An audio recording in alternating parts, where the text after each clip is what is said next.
반갑습니다. 4월 14일 화요일입니다. 오늘 저에게 주신 하나님 말씀은 구약성경 시편 97편 1절에서 12절까지 말씀입니다.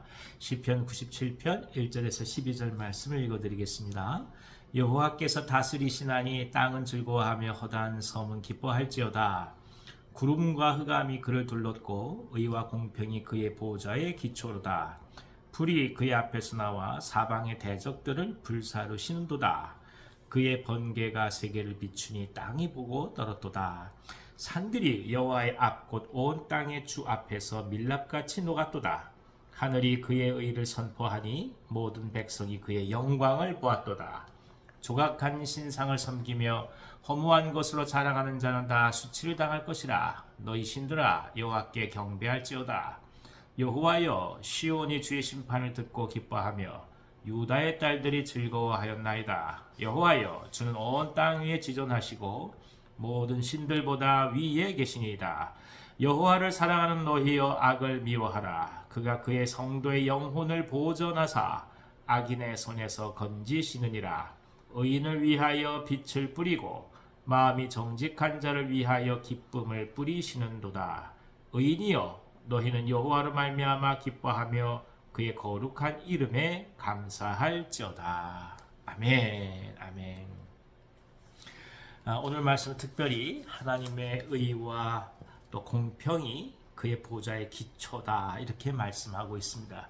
이것이 바로 하나님을 향한 믿음을 가지고 우리가 이 땅을 살아감에 있어서 중요한 선택과 결단의 문제이기도 합니다. 정말 하나님의 공평하심을 믿고 있는가? 그리고 정말 하나님의 의로움을 신하고 있는가? 이렇게 질문하게 되는 것이죠. 사실 이 세상 속에서 부조리하고 불합리한 모습을 우리는 매 순간마다 목격합니다.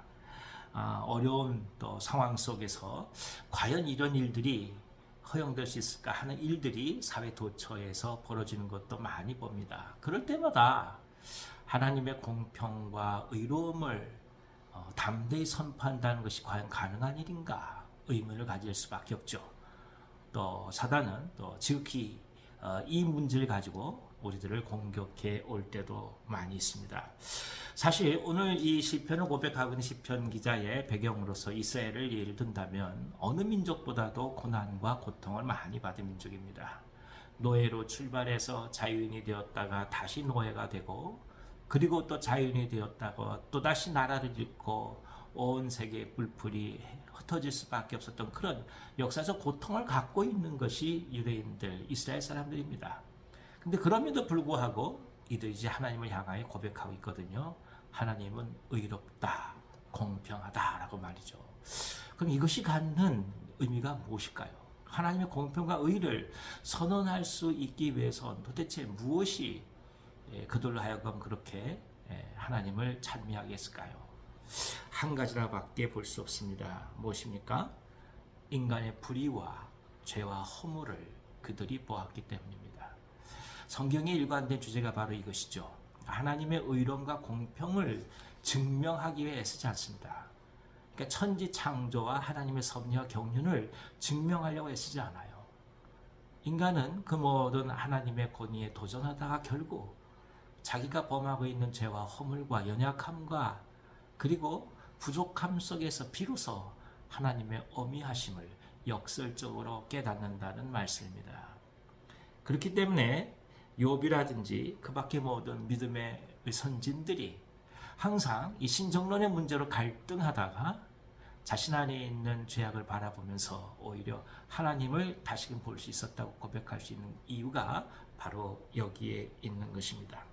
그리고 이것을 깊이 이해하고 깨닫는 자들만이 오늘 6절 말씀처럼 고백할 수 있습니다. 하늘이 그의 의를 선포하니 모든 백성이 그의 영광을 보았도다.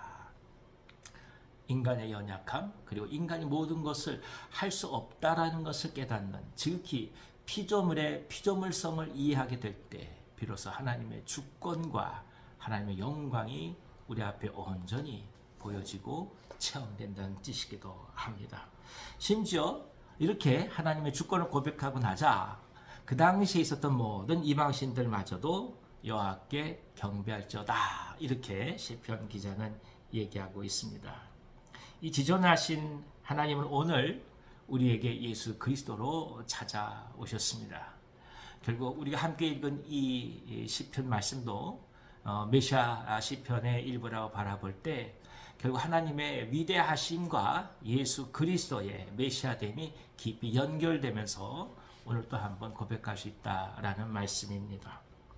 메시아의 일부로 이야기되고 동시에 하나님의 사랑과 하나님의 긍휼이 온전히 주권자와 왕 되시는 모습으로 증거되는 것이 오늘 시편이라 말씀할 수 있습니다. 그러므로 그 하나님을 찬미하는 백성들은 이제 하나님의 백성으로 온전히 이 땅을 살아가게 되는데 그것을 가리켜 10절은 이렇게 얘기하죠. 여호와를 사랑하는 너희여 악을 미워하라. 그러니까 하나님의 공평과 의를 신뢰하지 못하면 악을 향해 갈 수밖에 없다는 거죠. 진정 하나님의 공평과 의를 오늘 믿고 신뢰하고 고백한다면 당연히 마땅히 악을 미워할 수밖에 없는 것이다. 이것을 또 한번 깨닫게 됩니다. 그래서 결국 의인을 위하여 빛을 뿌리고 마음이 정직한 자를 위하여 기쁨을 뿌리신다고 얘기하는 것이죠. 그러니까 의로운 자들, 하나님께 의롭다 칭함받은 자들만이 진정 빛의 존재가 되시는 것이고 또 세상이 알 수 없는 기쁨을 누린다고 하는 것은 결국 마음이 정직한 자들이 누릴 수밖에 없는 특권이라는 것을 이야기하고 있다는 것입니다. 따라서 오늘 이 말씀을 통해서 우리는 또 한 번 깨닫습니다. 진정한 기쁨은 결국 믿음으로부터 출발하는 것이요. 그건 바로 마음이 정직한 자, 의인들이 누리는 소중한 하나님의 축복이라는 것을 말이죠. 그래서 이 의롭게 칭함받은 은혜를 아는 자들, 그들만이 진정 하나님을 찬송하고 감사할 수 있습니다. 오늘 말씀이 이렇게 얘기하죠.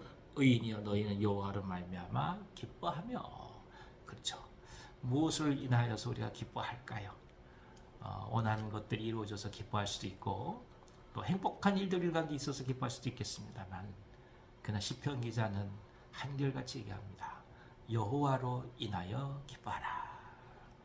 하나님 우리와 함께 하심, 그분이 우리의 하나님 되심, 우리가 그분의 백성 되었다는 그 사실, 그것으로 기뻐하는 본질적인 기쁨이 우리 가운데 있기를 기원합니다. 그럴 때만이 오늘 우리가 살아가는 이 삶이 감사함으로 아름답게 열매가 맺힐 것입니다. 기도하겠습니다. 하나님 아버지, 하나님께 진정 기쁨으로 나가게 도우시고 그리고 그 이름을 감사하게 하여 주옵소서. 하루하루 살아가면서 많은 일들이 저희 가운데 다가오고 해결해야 될 많은 숙제들이 있습니다. 그 모든 것들이 열매를 맺어져서 기쁜 것도 있지만 그러나 본질적 기쁨인 여호와를 인하여 기뻐할 수 있는 믿음을 우리 가운데 허락해 주시옵소서. 하나님이 계시다는 그 사실만으로 우리가 기뻐할 수 있고 하나님이 우리의 하나님이 되셨다는 그 은혜로 말미암아 오늘을 살아가게 하시고 오늘 진정 감사함이 우리 입술에서 떠나지 않게 하여 주옵소서. 병상에 있는 환우들 지켜주시고 하늘의 은혜로 채워 주시옵소서. 회복 있게 하옵소서.